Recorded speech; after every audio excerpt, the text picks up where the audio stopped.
Do not adjust your sets, for yes, this is still the old workshop background.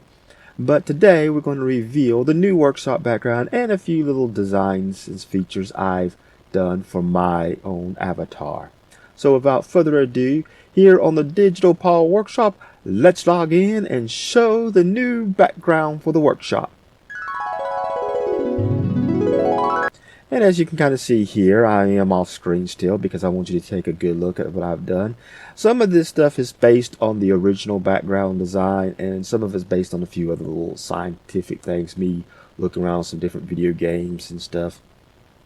I still got the big screen in the middle, big TV screen in the middle on the console, and as you can tell below, I got some of my Blender creations I've done over the past year.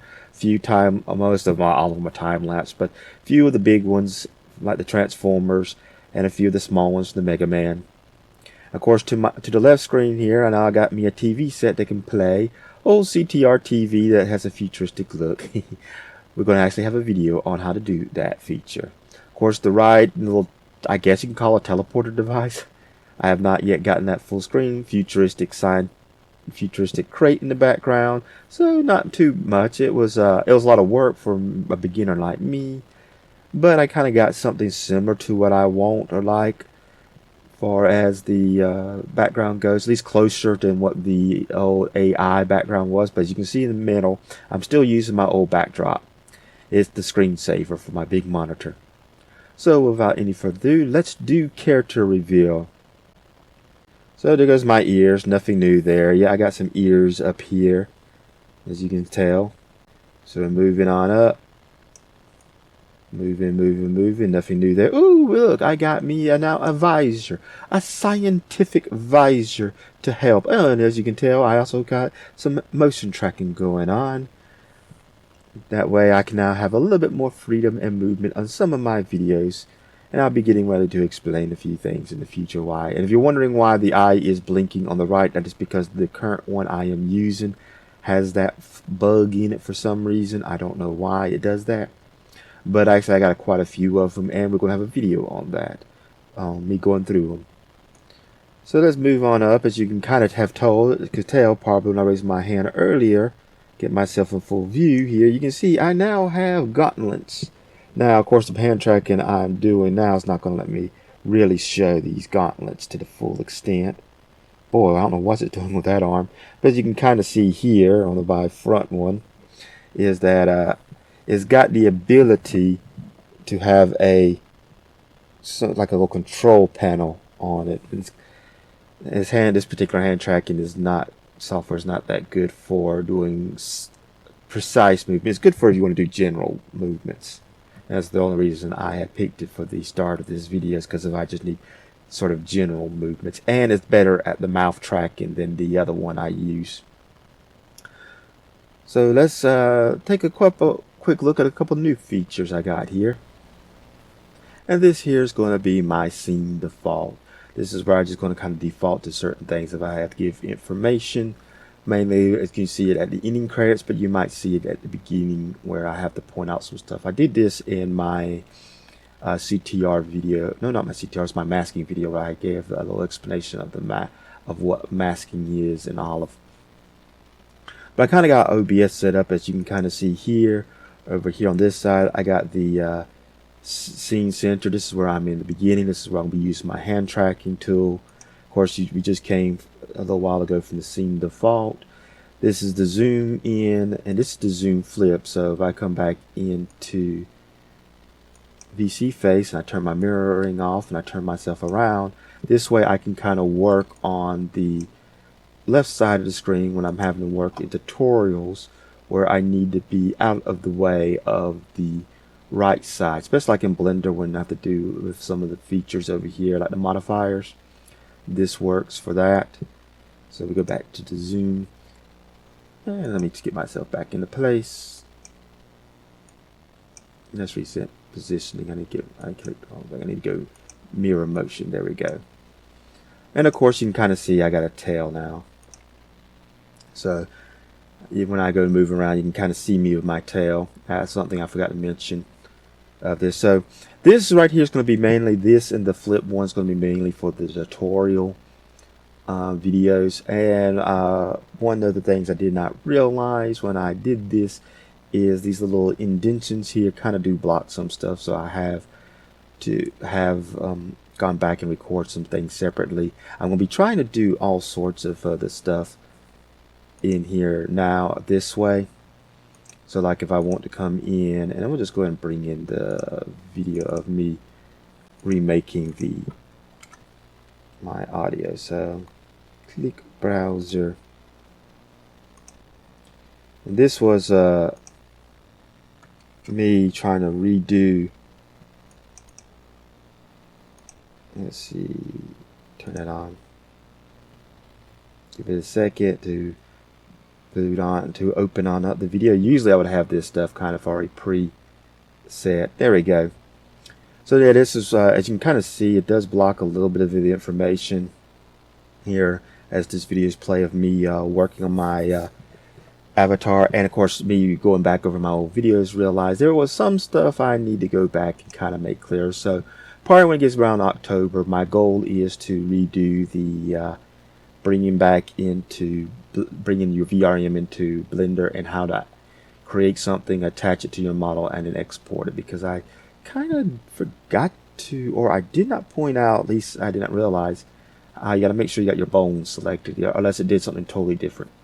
One of the things I keep in mind is that I had to remember that, what was it?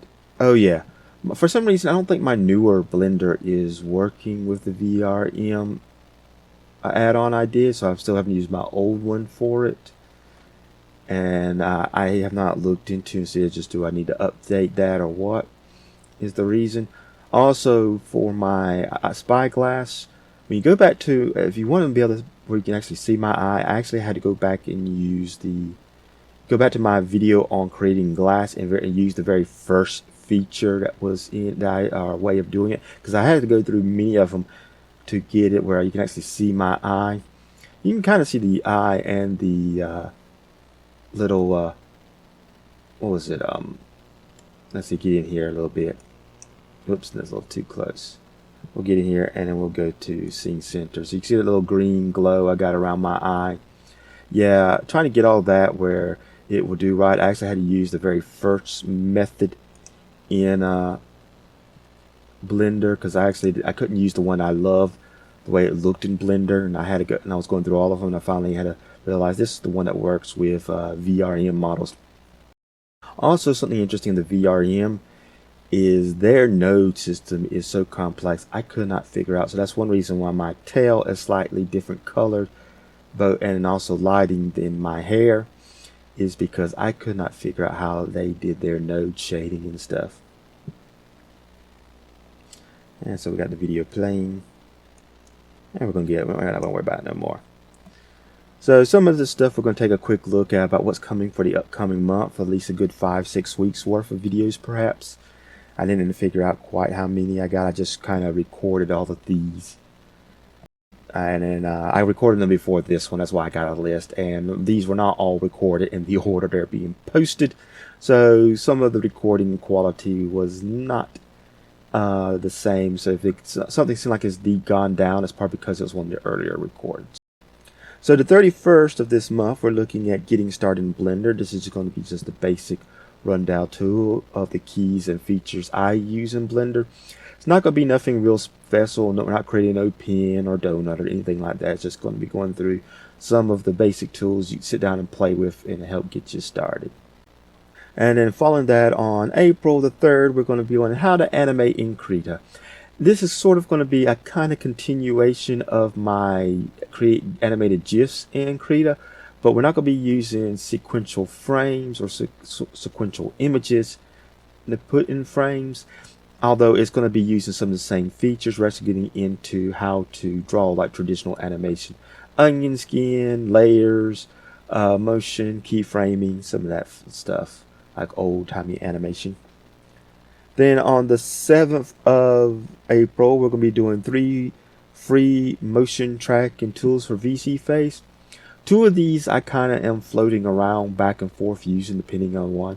One of them I like using because it gives me better finger tracking, but does not have that. I don't like the way it does the face. The one that you saw at the start does better the face, except for that one eye. It wants to keep blinking and closing for some reason. But it's good for general arm movement, but it's not good for finger movement. So I kind of switch between the two depending upon what I want, the motion or movement I want to get across. Then the 10th is going to be time-lapse Thursday. I'm going to start trying to put all my time-lapse videos on Thursdays when I do them, and just to create something fun to do, time-lapse Thursday. This one's going to be me redoing the that's going to be me redoing the robot hand, not Riri. That is a totally different character. But no, the robot hand I did about a year ago.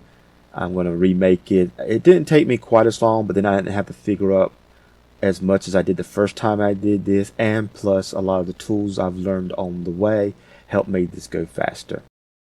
So that's one reason why this is going to be a whole lot quicker done than what I did before. The 14th, we're going to be doing add CTR and VHS effects, and that is basically, as you look here, is that TV there on my far left, right there. That's what it's going to be, me doing that effect. Kind of get the old snowy picture, limited number of scan lines, the VCR tape rolls and stuff. I'm going to be doing in that.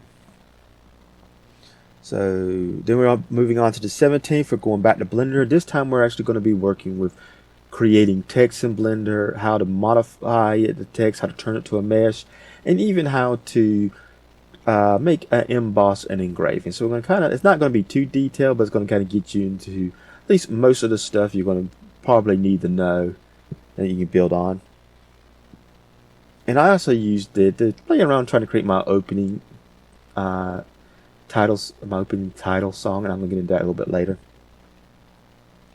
The 21st, we're getting back into Creative with the Assist tool. I wish I kind of knew about this tool a little earlier, and it's now making me want to actually go through and explore some of the tools in Creative a bit more to see what I can do.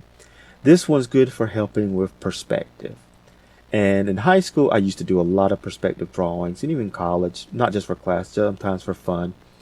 And other than doing cylinders and circles, I usually could do a pretty good job. I've kind of forgotten some of the techniques and rules of perspective, at least how to make something look equal. There was a way my college professor, or actually college teacher, he did not mean college professor, taught like how to do the railroad tracks, how you make the actual tracks get smaller as they go back, and the distance in them also get smaller. Following that, we got another time-lapse Thursday with the second My Little Pony diorama build I'm doing. This one's going to be focused around Twilight and Rarity characters, and it's going to connect to my Applejack Farm one. So that one's going to be a little fun build. The 28th of April, we are looking at how to edit clothes in VTuber Studio. So we're going to cover how I put this cross design on my shirt. We'll kind of be doing how to go in and edit the graphics in VTuber Studio. And then the 1st of March, we got the 4 simple masking techniques in Olive. And all the masking technique is basically how you can cut stuff where, like the person walking behind the light pole and he disappears and he's hiding. That's masking. And there's 4 simple techniques. I've tried a couple others. You can't do rotoscoping, at least I have not found no easy way.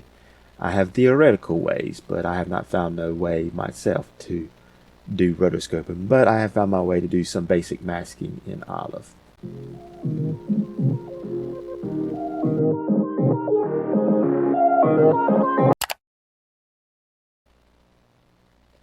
And that's going to be the new little title intro that's going to come after I do my introductions at the very beginning, right before we get into the video. So it gives that a little bit of a break. Just trying something new out here, trying to learn a little bit more on this creativity and improve my skills a bit more, as well as the different transitions you are seeing in this video or some of the stuff I'm applying. And I'm going to be probably trying to make a video in the near future where I go through my new video editing process in Olive and some of the features I am using. And most of the ending is going to be kind of set up this way, as you can kind of see here. It's going to be different websites. Of course, both my YouTube and Rumble channels I got here, as well as X is a way to get a hold of me if you want to chat up. Or I will be posting some of my shorts on X, not my long form yet. I haven't decided yet if I want to pay for the blue check mark to post long format. I kind of want to build up, I guess, a bit more of a following there, so I can try to monetize myself on X. Now, if you've paid attention for a while, all these are in the description, including Thrones. And if you already checked out Thrones, you would have gotten this little sneak peek. So we go over and we take a quick look at Thrones right quick. It is nothing more than just a way to support creators, similar to Patreon and Locals. I thought about doing Locals. It looks like it might be more work right now than I'm willing to take on. So I went with Thrones. Very simple. I got a wish list of parts and tools I want to get so I can do projects in the future. And of course, let me turn my internet back on because for some reason it does not like it when I have my kill switch turn off. Hit the refresh. Okay, turn my kill switch back off.